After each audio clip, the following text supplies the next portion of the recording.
It's the What Podcast. Barry Corder, Lord Taco, and Brad. Thanks for jumping in. We are traversing the festival landscape the last couple of weeks. We talked about Merle Fest. We'll pop into some other music festivals as we go along while Bonnaroo is sort of in their selling out days. By the way, is Bonnaroo close to being sold out? Did I see that this week? Yes. No one will comment officially, but yeah. Yeah, they're going to sell out. Yeah. Okay, good. That's big news. Do we have like a timetable on that, by the way? No. No.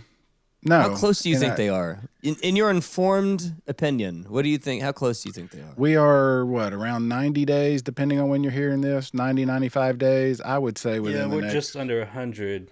I'm betting within the next month or and a half anyway, which is... Okay. They won't... I don't think they'll get to like week of, which they have done in the past when they've sold out. I think it will. Festivals seem to be doing well.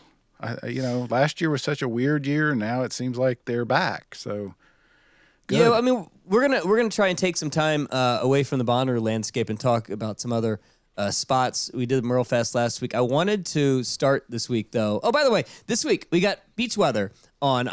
I love these guys so much. I had one of the very first interviews that I had when I got to New York was with Beach Weather, and they came in, dressed like highlighters. You couldn't miss them for the world because they were just like, they just don't care. They are in it for them. Like, they just want fun. They just want to have a blast because they've been through the ringer. Yeah. And at this point in their career, they're like, everything past this is gravy. Yeah, what a great attitude. That's funny. Highlighter, I like that. Like big glow sticks or something. They look great. Funny. They look great. I could never pull that outfit off. But the one festival I wanted to talk about before we talk to Beach Weather and hear about their rebirth, if you will. Did you guys see this Bourbon and Beyond lineup? The Louisville Festival? Yes. You did? Yes. Taco, did you see it? I saw it. I don't remember what was on it. Okay. I do know that I saw it. Okay, now I know where you're going. Yeah, and I thought the other one you sent me, that was it in New Orleans? That was an amazing lineup. Was that? I don't think I sent you anything from New Orleans. Let me. Go ahead. I don't remember the Bourbon and Beyond Festival. I just don't recall this being a thing. I'm sure it has been in the past. It doesn't bank in my memory, right? Yeah, isn't that the one that's out at near the airport that kind of came up a year or two ago? Yeah, it may be the exposition center, which is massive. So it had a rough start, but this lineup, go ahead. I think I know where you're going. I wanna go through one of the most batshit crazy lineups I have ever seen, especially in the 5-6 years we've been doing this podcast. I don't know if I've ever seen a lineup that goes from Brandi Carlile and Train to Bruno Mars and Babyface, to the Black Keys and First Aid Kit, to Brittany Howard and Wayne Newton. Yep. What talk about Babyface? The shit is that? Duran That's the Beyond section, right? It's so crazy. Yeah. I think I'm in love with it. I think I'm absolutely head over heels in love with this wackadoo thing. The only thing that's missing is like Puddle of Mud. Like, of all of the concoctions that they could have put together, guys, who had on their bingo card Wayne Newton in 2023?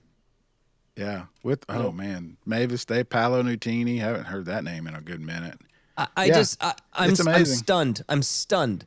And I had done nothing but talk about this for weeks. Now I know nothing about the festival. I know nothing about the experience. But who is booking this? I don't know, but I like them. Who in the world? This is like how me and you guys would get high one night and just say, yeah. Tell me this song. Who sang this song? Is Don Ho available? Can we do Tiny Bubbles? Yeah, Dan Kaminsky's on there. The old brother guy, Constant Sorrow. It's everybody. It literally is. I think you nailed it. It's like, let's get high and see who can outdo who with the playlist. Yeah, as soon as I think I have an angle for this festival, a lane for it, as we talk about all the time with Brandi Carlile and Brittany Howard, and City and Color, Old Crow, First Aid Kit. As soon as I see that, and then all of a sudden I see Babyface, Blondie, and Bruno Mars. I'm loving the Wayne Newton because I that's who I'm going. I'm going to see Wayne Newton because I'm not going to Vegas to see him. I don't care what anyone says. I don't care what you think about me. I am seeing, if I have the chance to see Wayne fucking Newton, I'm seeing 100%. Wayne Newton. 100%. That is nuts. Absolutely nuts. That's so funny. Anyway, yeah. I was floored when I saw that, and I was hoping that you had the same feeling as I did because 100%. I mean, yeah, I mean now I got Donkashane in my head for the rest of the day. I'm trying to think of another like that out there kind of booking. Now, Korn for Bonnaroo is a way out there sort of thing, but they're known for having at least something like that every year. They're Lionel Richie, Kenny Rogers. They have something a little out in left field. Yeah, like this, but Jackson, but not really. I mean, that was such a great pick. Yeah, but she was really in the pocket at the time. She had a new album. She was getting that Jack White heat. Yeah, I just can't think of a more completely out of nowhere booking like Wayne Newton. How'd you like to have been in that board meeting? Let's think outside the box. Who you got? I got it. I got it. I'm bringing Wayne Newton to the. They might have asked. They might as well just ask Taco to show up. You know? I love it. I swear to God, I want to do anything to meet the person who first threw out the name Wayne Newton. I love it. That's awesome. Yeah, I'm a big fan. Is there anything else that happened this week that I might be missing? Okeechobee was over the weekend. Anything from that? Just they had a death, right? That didn't. They did. Went badly. I mean, obviously any death is badly, but there was a lot of controversy. Is that right? It kind of went undealt with, if that's the right word. For some are saying maybe too long. I don't know. I just I think they finally came out and made a statement. Yeah, that's terrible. Anytime somebody dies. Yeah. I'm not. I've been to Okeechobee once. I have mixed feelings about it because it's just so far out there, and I got a speeding ticket, so I'll never really like that county. And the cop is such a jerk. I don't know. I just got a weird feeling about that. That whole space, just makes me feel a little icky. I don't know. And then what was the other festival that came out? Oh, Pilgrimage. Now, okay, so I think that was the juxtaposition in which I saw this Bourbon and Beyond festival lineup. So you have Pilgrimage come out in the morning, which it's such a clear Americana sort of festival with Lumineers, Black Crowes, Zach Bryan, Nathaniel Rateliff, Margot Price. And then when I see Bourbon and Beyond, I totally anticipate it being something similar. So I almost just sort of zombied my way through that lineup.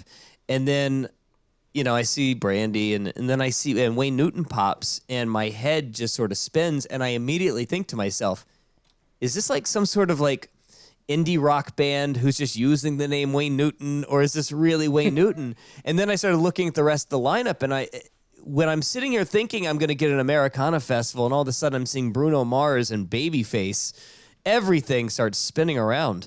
But any thoughts on the Pilgrimage stuff? It's going to be right up north of you, Barry, right? Outside Nashville. Have you ever been? You haven't been to this, have you? No, I haven't been to this one. I mean, I like. Wayne Newton's got me so much I can't even think about this one. It's a good lineup. I would go if it were here.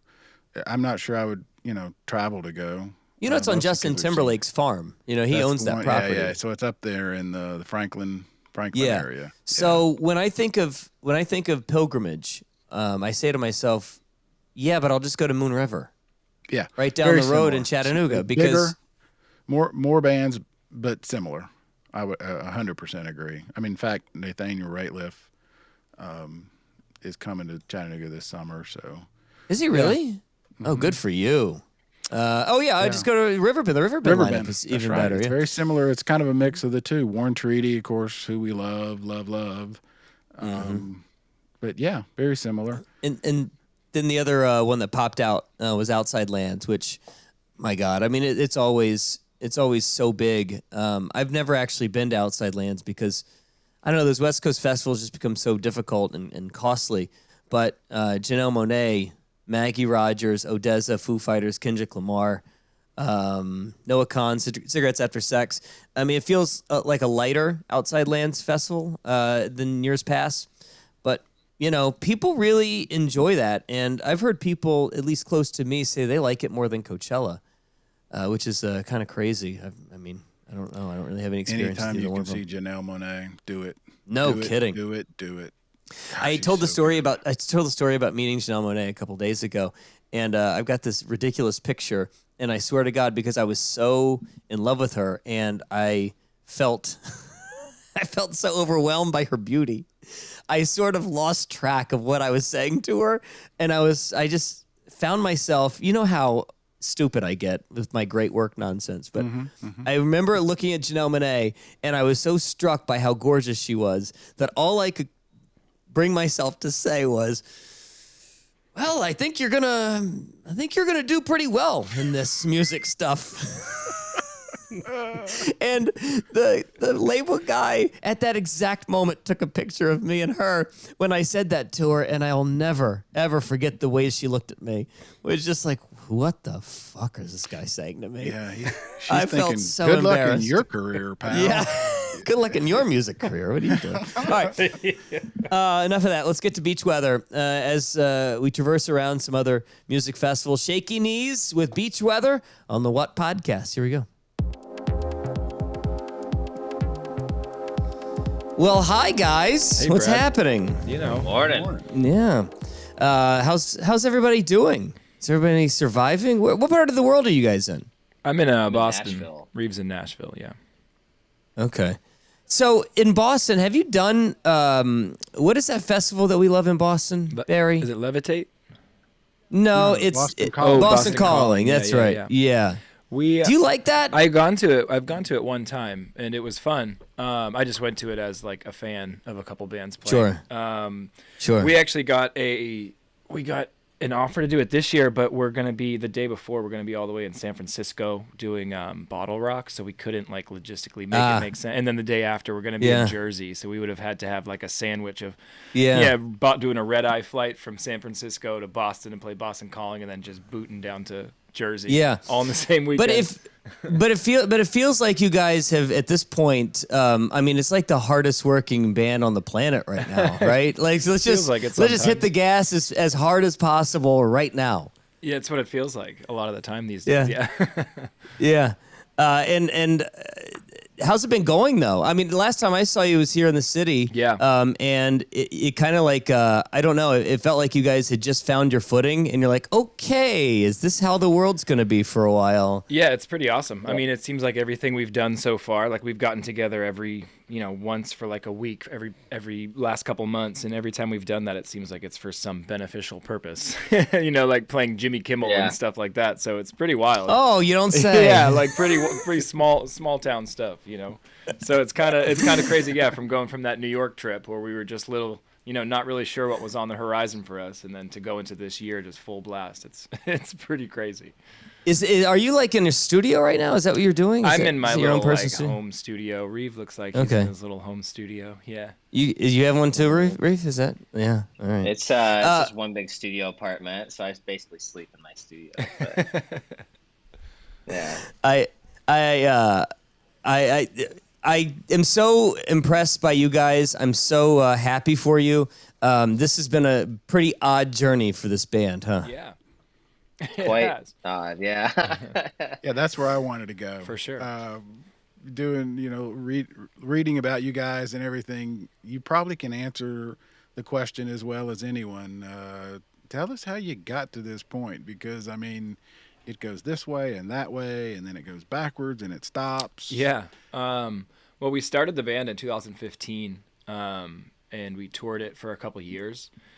And then we kind of hit the point where we sort of started losing focus on what it was going to be. So we took a little break, and I think that was our time that we all focused on our individual personal lives, just okay, is music going to be the thing? If not, what else is out there, And for me personally, I was doing it for a long time. So I kind of been I was ignoring that little that person that was like, "Hey, let's go home for a little bit. I want to be home and not in a van, a stinky van with a bunch of dudes." So we took that couple year break. I went off. I got married. I had a couple kids, and then just for the love of music, we all started kind of talking again. And actually, we never really stopped talking, but more so talking about beach weather and the future and what the plans were. And then, Reeve, if you want to take over, because that was when you kind of started tapping in. Yeah. I mean, the first tours I'd ever been on was with Beach Weather, and it, those first tours were pretty lucky for me because a lot of people have to do like, little bars and stuff like that. And with this band, it was like House of Blues. And then our second tour was like in Europe. And I was just like, I never had to like rough it out really. So when we were on a little break, I was in other bands and stuff and kind of did I had to kind of be the leader and stuff. But it made me really appreciate what these guys were doing, because he taught me how to tour, which was kind of cool to see me like do it with other people. I kind of got a grasp on how to do it. And coming back into it, I feel just a little bit more professional. I don't really feel like the younger kid all the time. Yeah. What do you mean? I mean, just people like who've never done it. I mean, there's like doing different our own levels. merch and setting up. Right. Okay. Yeah, the level we were and, doing it was like 4 of us in our van, renting a van, getting a hotel every night, like setting up our merch, selling our own merch, playing the shows, being the tour manager, the booking agent, the travel agent, doing all of that stuff. And he was like that's the rodeo king of the whole thing. Sorry, that's why I'm kind of dialing down a little bit. Is like I think a lot of people think this romantic thing, right? Where, yeah. Like on TV, you just show up at the next gig and you play, and there's fans screaming and everything. They don't consider they don't consider the 8 hour, what is it, 11 hours or 23 hours in a van. Yeah, I mean, sometimes longer. You know? And a lot of it is like, the routing on some of those tours are routed for buses that have a driver that drive 10 hours overnight while the band gets their beauty rest. And we've never had that luxury. We've always like played San Francisco and then we got to hoof it down to Los Angeles in the same night and be there in the morning. And you know what I mean? And then from LA, have to drive out to Phoenix that night after the show and be there.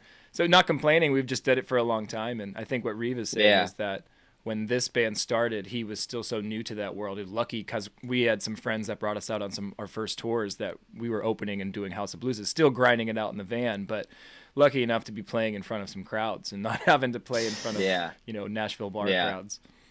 I am drawn to you guys so much because I feel as though your band is like a real life experience. I always find myself gravitating towards artists who find success later in their life. For sure. Or at least later in their professional life. It's sort of like I wasn't ready for this relationship as a 20-year-old. Yeah, that's what it feels talk like. Talk to me again when I'm 35, and I'm going to be ready for you, girl. I think we got this in 15 years. And when you get later on in your life, things seem to slow down, even professionally for you, doesn't it? Yeah, absolutely. I mean, I've said it multiple times.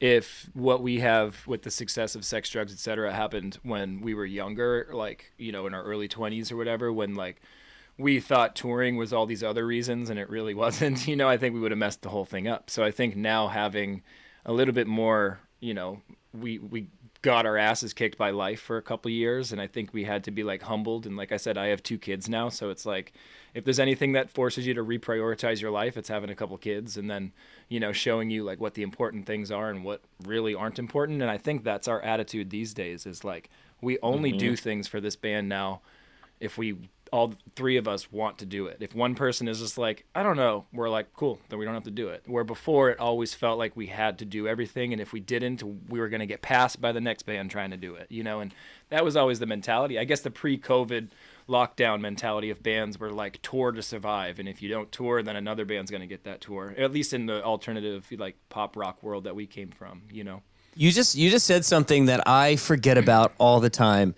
the competition between bands. Like How could I you know forget? that.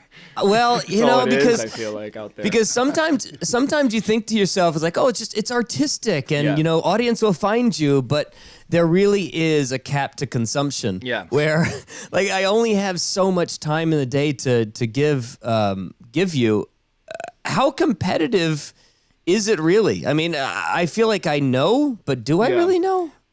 I mean, for me personally, and for us, I feel like I come from the old school way of like I said, like touring and like that kind of thing. Where I feel like nowadays it's like you get discovered online and on TikTok, and you don't really have to do that. Even with our experience these days, it's like we're doing festivals and little one-offs, and like there's really not a whole lot of emphasis on long-term touring, which we will probably do at some point. Yeah. But you know, compared to me in 2009 with my old band, where I was home for 3 weeks total for the whole year. You know what I mean? Like, because that was like, if we Jesus. don't go out on this tour for 2 months, then this band's going to get it. And we're just going to be sitting home all summer. So then by August, we're going to be knocked down a couple notches in terms of like how you're perceived in the scene. You know what I mean? It's a Can fierce I world. stop you there for a Yeah, second? for Can I sure. stop you for a second? Okay, let's say you do take that job that takes you through Yeah. every festival. And what's the ROI on it? Is it enough that it did matter for you to take it and not stay at home and not have that band take over that spot that you would have just used all time low, for example? Yeah, right. Is the return on investment enough? I guess it depends, really. I mean, I've done tours in the past where we think it's going to be the best tour ever because I'm not going to name any names, but the band that is bringing us out, you're like, oh, they want us to come out, and you go out and you learn very well why they picked your band because they're probably not at the level that they were at, and now they're just scraping the bottom, and they're like, let's bring this band that brings 20 tickets in, you know? So we've done those tours where you think it's going to be an amazing little thing, and it ends up being like a soul crusher. So it's like, yeah, you think it's going to... The first time we went to the UK, like Reeve said, we were actually booked on a tour where I was supposed to be... So I was booked solo acoustic guy for like a previous project, and then when the band heard that we were making Beach Weather records and I showed them a couple songs, they were like, do you guys want to bring Beach Weather out instead? The pay isn't any different, but we would love to have Beach Weather instead of, no offense to you, but instead of your solo stuff, we'd love to have the whole band. And so we just went, hell yeah, we'll make it work. And I think we were thousands of dollars in debt. We had to like ship merch boxes back from the US that cost us like $500 a bird. Like we didn't make any But money. we were in Amsterdam. But that tour, yeah. But that tour and the other like was kind of the opposite. Like we went into it thinking like shit, we were gonna lose money, and we did, but we left it with fans. And the next time we went back to the UK, we noticed it. You know, so it's like it kind of depends on the tour. Sometimes they suck, and sometimes they suck for good reasons, and sometimes they suck for bad reasons. You know what I mean? Mm-hmm. Yeah, So- two things I want to ask Reeve. We cut you off and really didn't let you finish sort of the progression, if there is one, as it relates to this conversation. But Nick, it reminds me of our interview with Paul Janaway, where St. Paul and the Broken Bones, they were on the Rolling Stones tour, and I love them. as he tells us, he was like, it was made very, very clear. Nobody is here to see you. Absolutely. Oh yeah. Nobody. That's how I feel about this podcast every week. Right, yeah, I think it's written on my computer screen up here. But anyway, Reeve, yeah, did you guys, along those lines, what did you learn from doing it that way? I mean, it's kind of like, sounds like, you landed pretty good. I mean, you didn't hit the huge time, but you didn't have to do the, 6 guys in a Lincoln going to the same sweaty, club every time. I mean, on those first tours we did with Beach Weather, it was just, it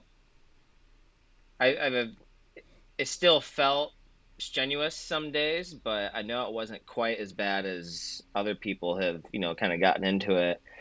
And when I did the other stuff while we were kind of on a break, just like fun bands, nothing crazy like Roadhouse Rock stuff with like me and my friends, like it was just super fun. But, it was like, oh, you do have to have a credit card to like rent a minivan. So I'm like inviting another friend on tour to like come do that for me, and then I'm the one wrangling everyone in because everyone else I have my own credit card guy. Hang on. Yeah. I got to bring my credit card guy with me. Everybody else who like was coming out with me had never done this before, and I had like gone around the world with Beach Weather So I found myself being the one like, get in the van, like we But gotta yeah, go. but what's like, what's funny about your whole story is that like your position when you were doing these tours in the Gap when we were off was exactly what Yeah. I was doing when we were in Beach Weather a Exactly couple what you years were doing. before. I was the old grumpy man, Yeah. like, no more drinking, we got to drive 4 hours, get in the Yeah. van, and then they'd be all pissed because they're like, Dad, we just want to hang out with our friends, and Yeah. I'm like, well, we got to drive to Albuquerque, get in the van, you know. So it's Yeah, funny I that you then remember- had to experience that later on. Oh, I know. It was just wild. Like some of the guys I had with me were kind of doing a little bit more hardcore kind of stuff, and I had to like really wrangle them in. Yeah. But it was just like it was just I was like, dang, I really feel for like what Nick was doing because I was 21. I turned 21 the week we went on tour. And it was like his first So- tour, and then for me, Yeah. I was like 28, Oof. and I had been touring since Yeah, you were my 2007. age now, You know, yeah. so like we're just Yeah. I'm a little older than him, yeah. So we've just been. And I don't think I was too crazy, but I definitely like. No, wanted you to weren't have fine. fun. You were just a Yeah. kid that was the first time on the road, really away from home, and you were like seeing a sunflower Yeah. field for the first time. Like, holy shit, can we pull over? Yeah. You know what I mean? Like I remember doing that. And then I get to the Yeah. point where I get jaded, and then that stuff pisses me off. Yeah. I'm like, no, we got to get to the venue. Or he's like, oh, come on, Yeah. I just want to see the Grand Canyon, you know? Seriously, Brad, raise your hand if you thought he was going to go with sunflower. field. Yeah, no kidding. No, I just sort of mean like me. It's a beautiful Is that a metaphor. euphemism for strip Yeah. club? I No, mean, that's seriously. like literally an example for me. Like I'm Yeah. from Boston, so I remember like my first tours in 2007, like in the middle of the country, and then being blown away by like just landscapes and being like, this is nothing that I'm ever. Yeah. You know, I feel like I just landed on Mars. You know, because I just Well, my yeah, family I saw the vacations were desert to for the New first Jersey. time with You know, you. yeah, exactly. Yeah. Yes. May I It was, just crazy. interject? I had to go to Jersey last week for the first time in my life, and I First I time was in like, your life. I like that you Yeah. had to go. well, it was a mutual friend of all of ours' birthday, and I told him the whole time I was riding the train over, I said, am I going to grow a tail? What happens when I cross this line? Do I get splotchy? That's so Do I funny. get hives? It's a very strange feeling. Jersey's a wild place because Jersey. I feel like there's all different parts. I mean, I guess any state's like that, but there's all different parts to Jersey. I feel like there's parts you can go to that feel like I middle know. of nowhere farmland, and then there's like cliche Jersey, and you know. Yeah, it's beautiful 90% of it, but the Yeah. part that everybody knows Is is the most Turnpike Jersey, disgusting. yeah. Yes, exactly. That's the only part that we associate with Jersey. So now that you're where you are now, although you have, I'm sure, a ton of different perspective and you appreciate it more, but it never feels as though with you guys that, how can I put this? It doesn't ever feel like you guys care all that much, in the best way. Well, in the best If way, I could right? just say, I cared for a long time and went through the ringer through the classic cliche music business drama. You know, I was signed before to a major label. I was dropped. I was put, you know, or I had a record shelved. I've kind of went through it. So I cared a lot for a long time. And I just realized that a lot of people don't care about you. So I just kind of, or at least they only care about the product that you're trying to sell, and that's it. So I just along the way became jaded guy and was just like, you know what? I only care about this band and this band's interests. And if other people align with that, then that's the way we should be doing it, you know? Yeah.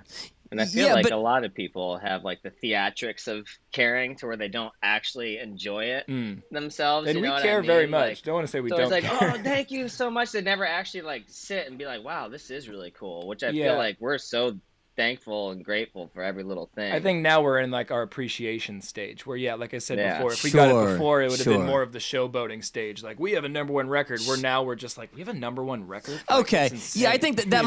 might be that might be it. I never Yeah. get like a peacock feeling from you guys. Yeah, we just you know, don't I like never to do that, you know? We feel like it'll Yeah, blow it. Like, if we do that, it'll jinx it, you know? I think There's you said it, I nothing think you like s- boasting than just falling on your face. You just look like such an idiot. Yeah. You Yeah. know? Yeah, I think you said it perfectly, Nick, when you said, I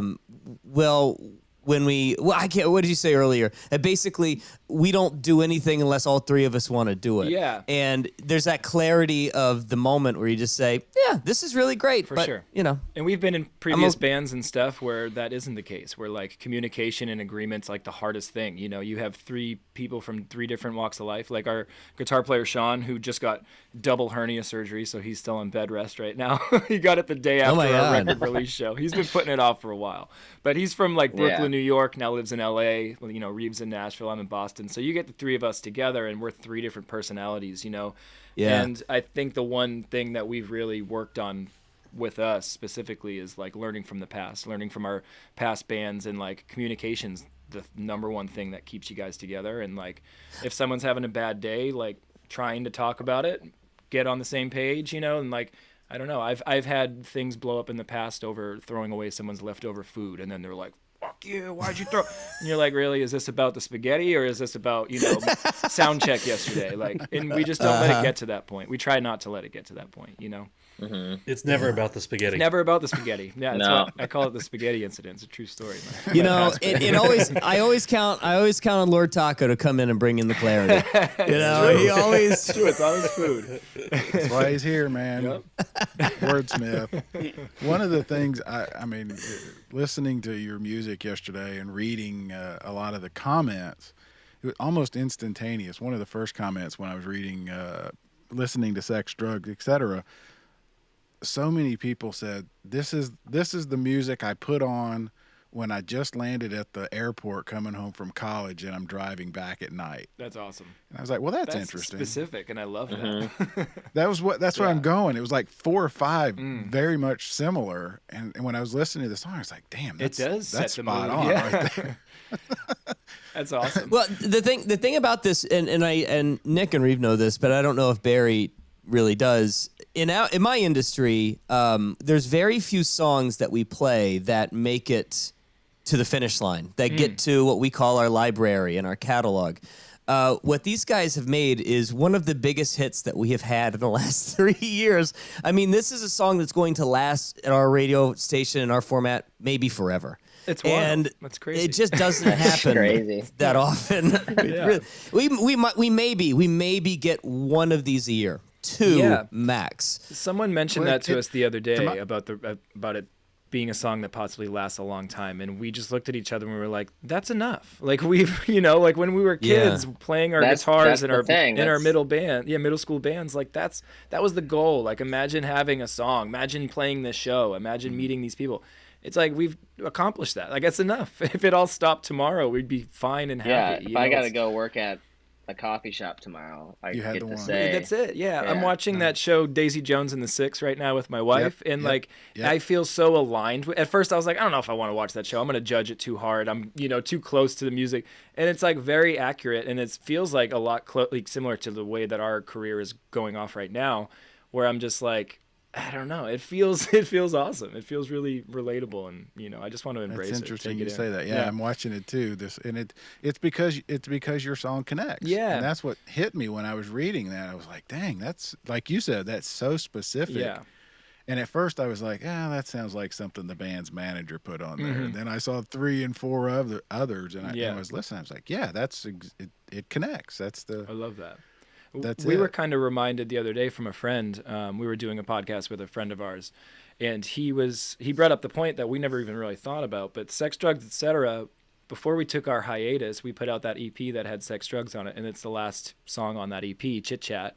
So it's technically the last song that we released as a band before we took our break. And it was the song that brought us back from our hiatus. So it kind of feels like it might be an older song, but like looking at it through that perspective, but like, yeah, that was the last single we put out. It just took a couple years to marinate and then pop off, Can I ask a little bit about how it did come back when who calls you and tells you that they're about to use it for something? How does it find its way back into the stratosphere? Yeah, we actually this time around we didn't. Usually we had someone from our sync team at the time that would like send you an email like, "Oh, your song was used in Teen Mom on MTV." We get a lot of that stuff. And and then one time Reeve, I think, noticed the song was kind of trending on like our Spotify plays, like the streams were going up a little bit. And at that moment, what do you think the number was at? Because right now it's what, 350 million? It's a lot. It's a lot of days. Every day it's a lot. It was, I think at that point we had hit like 300,000 monthly listeners on Spotify, and I was like, oh my god! And like right now it's like at almost 11 million or something crazy.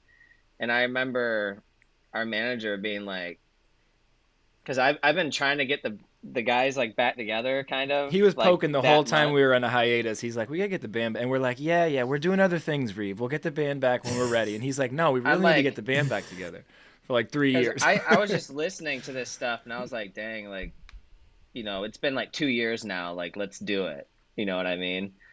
So it was like around that quarantine kind of era of stuff. And then he was like, are you fucking buying plays right now? Or I'm like, He's no, like, I am dude. not I'm that like, desperate. No. Pushing. I'm like that. I found that so offensive. So I had to Yeah. like go online and I was just Googling like beach weather, sex, drugs, etc. And I was trying to find what it was in.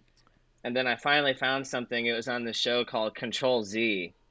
And I was like, well, that explains why it's like popular in like Mexico City and Spain and all And all this these stuff. Spanish-speaking it's because countries, yeah. it's a Spanish Netflix show. It's kind of like a And, Euphoria. It's like a teen drama. So it yeah. kind of worked out. And our song was in the first, I want to say within the first 10 minutes of the pilot episode. So we Yeah, kind of were and it like, was hey, like- if people watch the first episode, at least they're going to hear sex, drugs, Yeah. Wow. And it was like a janitor closet like hookup scene. So Mhm. like all these kids are like, this song rules. Yeah.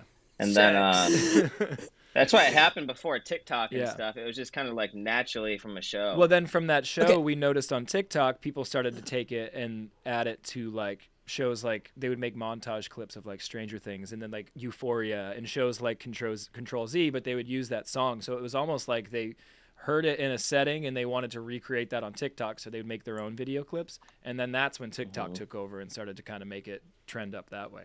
And Reeve, you're watching the streams happen in real time. Nick, are you paying any attention to it? I If you wasn't. let's say this, if Reeve doesn't call you and start poking, would you have even noticed? I wasn't paying attention. No, I was like, I mean, I think at the time it was like me and Sean, guitar player, were like throwing ideas around for the possibility one day of bringing Beach Weather back, but it was never like we're making a record, our song is trending. It was if he didn't let me know, then Yeah. I don't think I would have found out. yeah, the first time At I some saw point a you- drawing, At some point, I I would have was found working out. at a tattoo shop. And Stop one of the guys, I was managing this tattoo shop, and one of the artists there was like, "What was that band that you toured with?" And I was like, "Oh, Beach Weather." He's like, "Can you like play one of the songs?" He's like, "I just want to hear it." I'm like, "All right." So I go look it up on Spotify. I'm like, "Dang, we're like doing good right now." Shit. Wow. Yeah. Yeah. What That's how I did found he out. do when you played it for him? He's like, "That's not you." No, Well, or a did bunch he of the know? guys were like, "This is pretty cool," and then I remember like one of like the more like tough like tattooers that worked there. He's like, "This is for frickin' high school girls," and I was like, "Yeah, like that's who listens." What to did it. you I don't make, know, dude? man." Like, Yeah. Show me your song. Hey, I'm sorry. Once you're done putting that tattoo on that Yeah. teenage girl, Yeah. they're gonna go listen to my song. She's gonna Yeah. save it Sweeping in up her the phone. floor. Yeah. That's great. I didn't That- care. That is kind of crazy because I think of it's so weird, like Taylor Heineke is the Washington quarterback, right? Yeah. And he was like doing math work, like he did math homework before they were like, "Hey, we need a quarterback this week. Can you come in?" Yeah. And you're working at a tattoo parlor. Yeah. Okay, so it happens. It sinks. You would have figured it out eventually, though, Yeah. because someone's got to pay you. Someone's gonna tell us. Yeah, I hope. Yeah. Yeah. Still waiting on those checks, but Oh Yeah. God, So I hate wait, to hear we're that. supposed to get paid? yeah. Wait, what? Oh no. Streams get you paid? I had no idea. So Spotify? did you guys then reach back out to whatever label management, or Well- did they reach back out to you and somebody said, "Hey, this is legit"? I mean, how does that even Yeah, work? first it was like, first we had the moment of being skeptical. We were all like, this is like a bot farm that's just trolling us. Like something's happening. Because a lot of the plays were being played in like, other countries that weren't the United States. So we're just like, why is Portugal Like playing this song Turkey. so much? Like places like Turkey. Like, why are they so into sex, drugs, etc. right now? Like someone's playing a trick on us. Like, 'cause that's just how. I don't know. I guess we've just been traumatized by the music business in the past. We've so been now, getting our ass beat. Yeah, the so last now 2 we years just doubt before that. everybody. Like, Yeah, we were big in North Korea for a minute. Yeah, I exactly. understand. I was fascinated. so we just by sort of that. had this mindset that people were like messing with us for a while. Like, it's not real, And then I think we just started like once we realized like, okay, this is actually happening. It made the excitement kind of come up a little bit more, and we were like, all right, those demos that we had recorded or started writing, like let's take those a little more seriously, see what we can do with these. So it turned into making a record, and then not too long we were just gonna we made a record in June 21, and we were going to release it in September. And then shortly after that, Arista Records, this record label, hit us up, and they were like, we're really interested. You know, we see the song, blah, blah, blah. And then when we told them we had a new record, they were like, even, oh, you guys are coming back? It's not just the song. Like, you have new stuff. And they were more excited about that. So it kind of worked out timing-wise. So we just put a hold on the record, and it just came out, last Friday, you know? But And I bet now with having this bank of success, it frees you up and gives you so much more flexibility going forward. Do you write a little lighter now? Yeah, it's nice. We can just kind of write at our own pace. If nothing's like pushed, like with especially doing like our show. We don't have anything until the end of the month. We have to go to the iHeartRadio Awards that we're nominated for something. It's like if you told us that a year ago, we wouldn't have believed you. If you told us a month ago, we wouldn't have believed you. You know. And then the next thing we're doing is like a handful of festivals in May. It's like if you were to told touring me in 2009 that this would be the way that it's going to be, I wouldn't have believed you either, you know? Yeah. Do you have one in particular? One of them, Shaky Knees. Do you have one in particular that you actually know of that you are excited about that you've been to? Shaky Knees, Hangout. Yeah. These are all. I've these never are all been to any of festivals them, I couldn't so. afford before. Like I couldn't afford to go, but now I get to play at them, so that's pretty cool. Yeah. I mean, you guys, that song at Hangout is almost tailor-made for that space. I just thought of that. I can't last wait, night. dude. I was like, oh shit! When we get to that song, like it hasn't clicked yet, you know. Like when we get to that song at these festivals, it might go crazy. It might be pretty wild. Yeah. You're not doing Bonnaroo, but when I was listening yesterday, I was thinking, what a perfect song for that person who's driving 10 to 13 hours. Right? You're not going to hit it when you start out, and I'm not sure it's the song you want where you're loading in. It's the song when you like hit midnight and you still got a ways to go. That's the song, and that you guys are the band that I would want to be listening to at 1 or 2 or 3 in the morning. I would love you know. I hope we get that Bonnaroo. I mean, I thought about that hard one year. yesterday. I mean, yeah, especially being in Nashville. I mean, you got to be pretty well accustomed to Bonnaroo life, don't you? I like I said, I've never been able to afford like going to a festival, so you know. But you've been to Playing them. Amsterdam. Yeah, but we've been to Amsterdam. Yeah. You know, I think you're good if you want to That go to was Bonnaroo for this year. I work. think, yeah, sure. We shared a bed, so it wasn't that luxurious. I think that if you want to go to Bonnaroo this year, I think that you're gonna be able to go. I think that you'll easily I'm gonna try to be go able this year if we're not doing anything for sure. So tell me about the new album. Yeah, we wrote it. We finished it at 21, and it's taken a second to put out, but I think it was worth the wait. If anything, I think it fits better now in 2023 than it does in 2021. And it makes more sense to us, like sitting with it for a little while, and kind of now we got to sit with it. But I mean, it's a fun record. I think it's the best thing that we've made musically as this band, and I love it. I think it has a lot of themes that are very relatable, like how you were saying, even just the way sex, drugs, like sounds and the lyrics are. How people can connect to like late night drives. Like I feel like all of our songs kind of have those different, you know, things that people can go like, oh, I like listening to this song when I'm, you know, driving or whatever. I think they all have, there's like a nice theme throughout the whole record.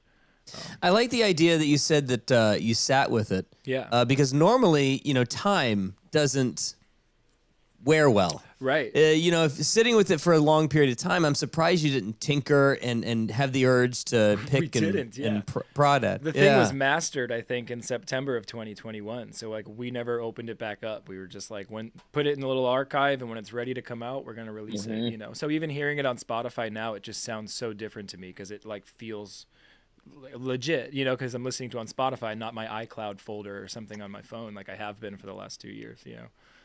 It's so funny to hear you guys talk about like going to this awards thing where you said a month ago you would have never believed it. Yeah. What does that do to your psyche going forward? Do you now, you know, do you have a piece of paper that said, here's what I'd like to do? I mean, you mentioned doing festivals and a Bonnaroo, but do you, I mean, what are the goals? Can you even think that way now that I think we've just kind of not been expecting anything, and we've been having this very natural, you know, flow of things, and we don't want to ask because we feel like, you know, if something's meant to happen, it's going to happen. We haven't been forcing a thing. Yeah, we haven't allowed and that's ourselves been boding pretty well for us right now. So yeah, And I think once you create the want for more things, You it get starts disappointed. getting a little. Yeah. We've been disappointed a lot in the past, so by things like, false expectations and stuff like that. I keep trying to tell my wife she should live that way. Yeah, it's not easy. She ain't buying it. Well, that's why you're in the basement, Barry. We just like kind of changed our attitude around things. Like now we sort of look at like the yin and yang of everything. Like we played this amazing show. It was our first time ever playing in an arena in LA in January for Alter Ego, like a big iHeartRadio show. And it was pouring the whole week, like dumping, like soaking wet for the whole week. And we were just like, we're playing an arena. We can't get mad about the weather. Like, so everything about what we do now is like, whenever there's like a speed bump or, a roadblock or something, we're not like, shit, why did this happen to us? We're like, we got a great thing going. If this is the one thing that's that's why I going got to my little yin yang bass. Yeah, it's. Oh yeah, you do. We sort of just been like, I don't know. We like this idea of like leaving it up to the universe to surprise us, and then we'll never be disappointed. So that's why I keep coming back to this. Finding success later in your life. I just don't know of a band that's out right now that is as content as you guys. Yeah, we love it because this is what we've always wanted to do. There's nothing else we want to do. So it's the working couple out. Years before this, I was just like, what the fuck is going on here? Like that tattoo shop that he worked at got destroyed in a tornado right before this record took off. That's the ultimate irony for me is like his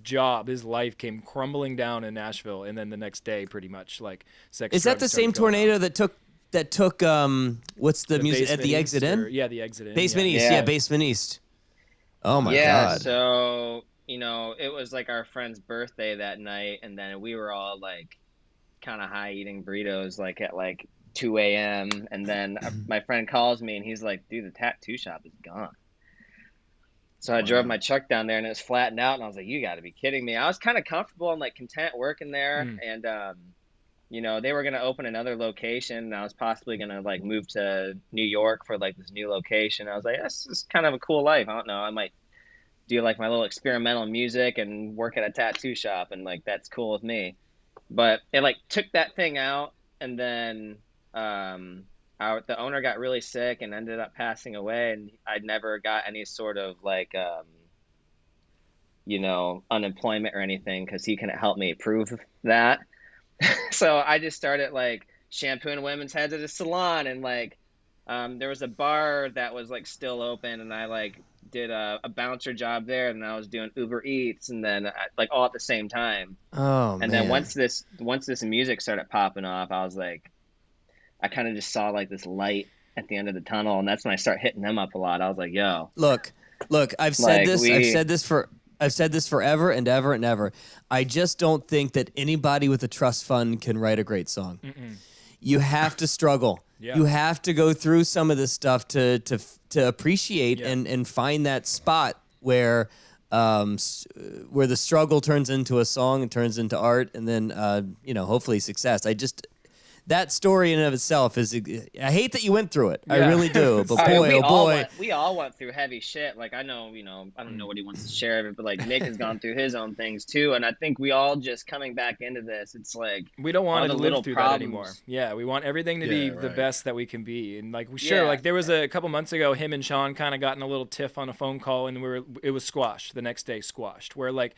Yeah. They're now giggly laughing, love you, bro, like all that stuff. It's like that's the way it should be handled. You should be able to be in a band with your brothers and act like they're your brothers. And if you guys argue and you fight, you can argue and fight. But as long as you get over it the next day and it doesn't ruin what we're doing, that's the way we got to do it, And I think that's just why we're so level-headed about it. And we're like, if we don't win this award, fuck it. At least we were nominated. It's crazy that we were even invited, that they let us in the door, So it's crazy. Reeve, did you give him the hernia?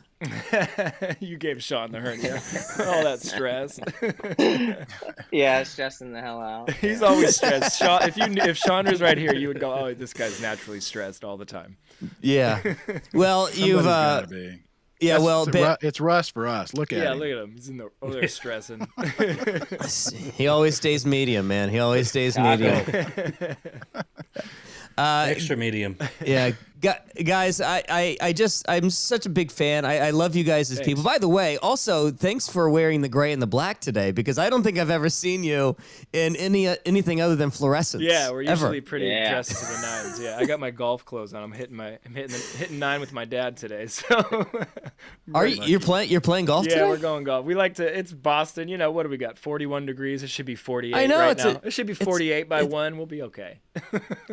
I mean, Nick, if you ever want to come down, to Brooklyn, we'll love it. We'll go swing some sticks. Do you golf? I'll be happy to do that. I don't. Okay, maybe it's we funny. can sniff out a Top Golf or something. I don't like telling people that I play golf because the insinuation of white dude who plays golf is just so bad. Yeah. You know, and I hate golf culture. I hate golf dudes. I don't like the guy who's standing behind me in Target who's practicing his golf swing in the air. I practice my swing in the kitchen all the time. My wife's always giving me shit. Someone catches you golfing, be like, "You freaking fascist!" Yes, exactly. Where's your Trump hat? I don't know what he's talking about, Nick. He and I played 2 or 3 times a year till he moved. I know that I love it, but I don't like telling anybody that I love it. There's a new wave of culture man. around golf, I think, that's coming up. There's people there's this company called Random Golf Club, and they're trying to make it like kind of cooler and take away all of the cliche-ness of golf out of it.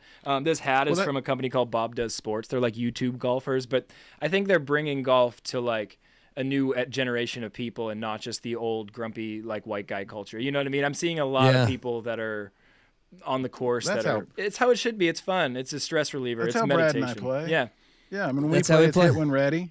I mean, it's, we don't. We're just there to bust each other balls. Yeah, we just want to sit there and like screw with each my other. dad's my golf partner, so him and I go out and great. fight with each other on one hole, and then we're high-fiving on the next. Catch a little buzz. Yeah, it's awesome. Yeah, also, the best thing about playing with Brad is the guy that hits right behind Brad is awesome. Yeah, he's really good. Which is what I always tease you about. Yeah, because that first shot he hits sucks, and then he nails the second I mean, one. I take 160 strokes, but 80 of them are really good. Yeah, that's great as long as 80 are good. Yeah. That's right. So, how close are you to Lord Hobo? By the way, I'm sorry to take this in a completely different direction. Lord are you Hobo? anywhere near? Oh, it's one of the best breweries in the entire Northeast. Oh, I don't know. I found. Yeah, there's this great IPA. One of the best IPAs I've ever tasted in my life is called Boom Sauce, and I found it in Jersey. Okay. I found it in Jersey. My trip to Jersey that I grew a tail. I found the great Boston IPA, and it's called Boom Sauce. So I've been trying I've seen to get. Boom Sauce. I didn't know the name of the brewery. Yeah, it's Lord Hobo. Not Lord Taco, but Lord Hobo. Awesome. Which, by the way, Lord Taco brewery. and Lord Hobo, very similar people. Man, I love you guys so much, and I hope to see you guys again soon. And next time you're in the city, please reach out. Yeah, we'd love that. Thanks for your time. Thanks for talking to us. I'm so excited. Yeah, I'm excited for the album, and thanks for giving us one of the great songs the format and radio has had in a very long. Honestly, Barry, the last one that we've had was probably Heat Waves. Okay. It's probably Glass Animals Heat Waves. That's great. That's really? That's a great company to be in. And thanks for changing no our kidding. lives. I mean, you guys are right there responsible thank for you so changing much. everything for us.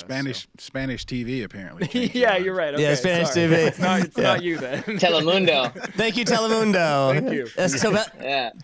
Telenovela, changing everybody's life. Guys, we'll see you soon. Thank you so much. Incredible guys. I just love them so much. The kids at Beach Weather, Nick and Reeve. I hope you enjoyed that as much as I do, because I really have a fondness for them. They're fantastic, so much fun. fantastic They people. were great, so nice, and I really do. That music to me, man, when I heard it, it was like, this is great late night travel music. So it's funny to have that connection with them. Which, Taco, don't you find it funny that Barry knows anything about late night travel since he's never done it? He has never once gotten in a car in the dark. He's Not in a home long, by long 5 time. p.m. Not in a long. If I imagine what it'd be like. All right, there you go. All right, we'll see you again next week on the What Podcast. Love you, bye.